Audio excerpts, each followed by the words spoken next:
Argentina Brazil final হলে কেমন হতে পারে ঢাকার পরিস্থিতি? ঢাকার পরিস্থিতি মানে অচল হয়ে যাবে।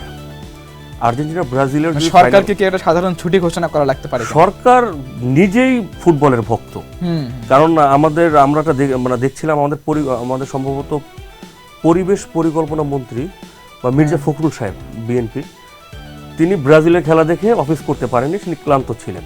আচ্ছা, ফুটবল এমন একটা খেলা। গতকাল তারেক রহমান বলেছেন যে আমিও একটা দেশে দীর্ঘ সময় থেকেছি, আপনারা ধরে নেন কোন দলের সাপোর্টার, তো আমরা ধরে নিচ্ছি তিনি ইংল্যান্ডের সাপোর্টার হয়তো।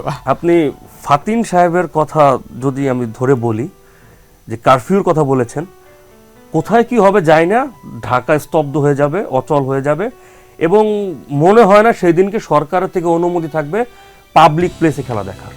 এটা সম্ভব না। SMC plus electrolyte drink minerals ফিরিয়ে দিয়ে শরীরকে করে রিহাইড্রেট ও রিফ্রেশ, আর তুমি হয়ে ওঠো অদম্য। এসএমসি প্লাস, অদম্য তুমি, থামবে না কখনো।